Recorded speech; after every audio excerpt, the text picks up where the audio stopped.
Hello guys, I hope you're all well. Today I'm going to be talking about my goals and how I'm manifesting them. I am big on law of attraction, manifesting what you want out of life, and I'm really excited to share this journey with you. So I thought for this video I could share with you my 5 goals, and then on my Everyday Amazing You channel I'm going to share my tips on manifesting, so how I'm actually manifesting them. And I would love for you guys to do the same as well. If you want to share your goals in the comments below, if you want to private message me them. But yeah, I just feel like accountability is huge when it comes to manifesting your goals. But that's what I'm going to talk about in the other video. This one I just thought I would stick to what the goals actually are. And I feel like it's a really poignant, is that the right word, time for me to do it, because I'm sat down, I'm in my new room, not in my new home, but I've moved into the spare room because we're going through a divorce process, which I did mention in my previous video. And just to make things easier, I've moved into the spare room and I'm sat on my brand new mattress, which was delivered today, and I feel like it's quite monumental for me. It's quite a significant item because it's the first thing that I've got that I'll be taking on my new journey of life. And yeah, I just feel like this is a good time for me to be talking about my goals. So I hope you like this kind of video. If you do, then please do give it a thumbs up, subscribe if you haven't already, and don't forget to share your goals as well, and we can smash them together. So goal number 1 is to own a home. Now, as I have quite a minimalistic mindset, you guys will probably think it's a bit weird that a possession is like number 1, it's up there as one of my goals. But for me, it's more of a security thing. Because I'm now a single mum to 2 boys, I want to know that if something ever happened to me, I have that home. That home will then be my boys' home. I want to decorate and renovate and extend a home. I want that creative outlet. I love home decor and I'm always so reluctant to doing anything in a rental. We've always rented. So yeah, I've never owned a home, and that for me just seems like the next step that I want. It's not the be all and end all. I know that some people rent for their whole lives, and I think that's amazing if that's the path that they want to take. But for me, owning a home is just, I've been married, I've had children, I'm loving my career, and owning a home is just, it's that next step for me. It just makes sense. So I've inquired about a few houses, I've spoken to mortgage advisors, I've been getting all of my finances in check. Yeah, I'm on the road to that one. So I'm hoping that early next year, if not by the summer, I will be a homeowner, which is just crazily exciting for me. Number 2 is to have my own car. So at the moment I have a family car that it was my husband's, then when he got a new one, I got that one. It's big, it's a Range Rover Sport, so it was perfect for the 3 boys in the back with bikes and pushchairs and everything in the boot. However, for just me and the 2 boys, I don't need something of that size. It's so expensive to run, it's expensive each month, like the cost of it. So for me, I'd like to be in a position where I can either buy outright my own car or have a really good finance deal on a car, you know, something with affordable payments that hasn't got a really high interest rate and stuff like that. Because yeah, our car at the moment, I mean, it's currently in the garage because there's a suspension fault and I feel like it's just a bottomless hole that I'm throwing money into. So that's something that I want to do on my own, something that I can afford and I can manage on my own. So I figured out when we're able to give my Range Rover back. I figured out kind of how much money I'll need to earn for the cars that I'd like. I've been looking at different car deals online.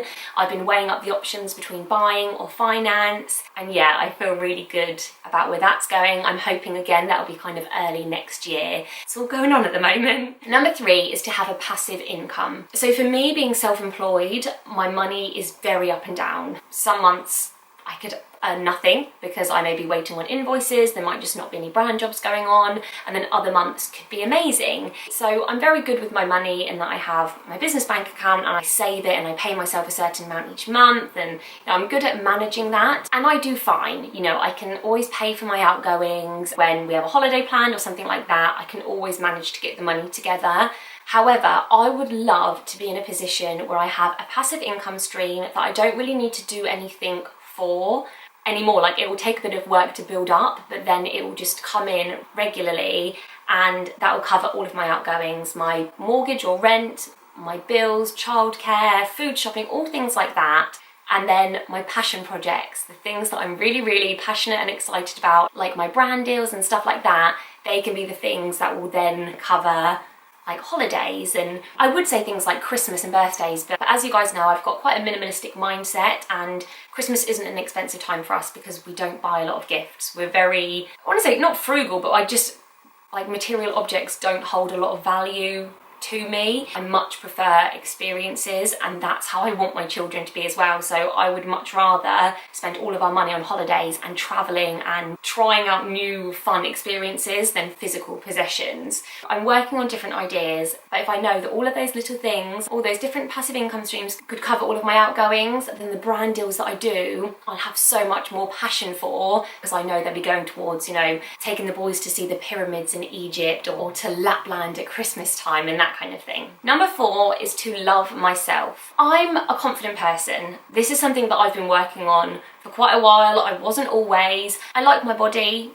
I like my face. I like my hair. I think I've got a good personality. It's really hard not to say those things without saying, like, I don't want to sound like a DICK first, but that's how I feel. I feel like everyone should be able to talk about how much they love themselves. Everyone should feel like they're amazing and they are worth the world, because we are. Everyone is so worthy. However, I do have a lot of self-doubt, and I'm very critical of myself. I worry that I won't achieve things, that I'm not good enough, that I'm not smart enough to earn the money I need to have a passive income, that I'm not lucky enough to be able to own a house, that I'm not a catch enough to meet someone to find love again, and I worry a lot that I'm doing the wrong thing, you know, for my kids and for my family, for myself. I want to have a confidence in myself that I am doing the right thing. I am worth everything that I aspire to be, and I love myself unconditionally, because that's one of my big worries, that I'm going to be jealous, I'm going to be envious, I'm going to feel left behind when my husband moves on, because of course he will. And I've sat there and thinking, you know, what I want from a potential new partner, you know, I'd want them to be happy and confident and funny and caring, and to make me feel secure as a person, and I'd want them to be passionate and ambitious, and, you know, maybe things on like how they look and the kind of, you know, maybe money they earn and stuff like that. And then I thought, or I could just do that myself. I can aim to be that person that is confident in the way that she looks, and is confident being on her own, and is sporty and athletic, and, you know, I can be the things that I would look for in someone else. And how amazingly satisfying would that be? Because I'm never leaving myself. I'm always going to be here, you know, whether I'm with my kids, whether they're at their dad's, whether I'm out with friends, whether I'm on holiday on my own. I am the only constant in my life. Like, I think that is so important to remember. We are the only constant in our lives. Everything else comes and goes, you know, as exciting and amazing or as morbid and sad as that seems. It's so true. And yeah, so instead of putting to find love, I swapped it around to self-love, and any of those things that I would look for in someone else, I just want to build for myself now. So yeah, self-love for me is so important. So I've been doing loads of self-care, I've been listening to loads of podcasts, audiobooks, watching YouTube videos on motivation and inspiration, and following loads of inspirational accounts on Instagram, and I've been being kinder, smiling to more people, complimenting people. When I see a stranger in the street and I like their dress, I tell them, and, you know, holding the door open for someone even if they're quite far away and really I could have probably shut it. So I'm putting out into the universe what I want to get back, you know, I'm putting out positivity and kindness and motivation and inspiration and confidence and all of that. Yeah, so it's all very exciting, but again, kind of the vibrations that you put out and law of attraction and stuff like that I'm going to talk about in my other video. And then I did have this one as a separate one, number 5, but really I feel like it's very linked to number 4, and that's to lower my anxieties. So basically to heal the negatives that I think about myself. But of course, in the process of doing that, I'm learning to love myself. I'll be fine. And I know that's how anxiety works, that it can just knock you off your feet when you least expect it.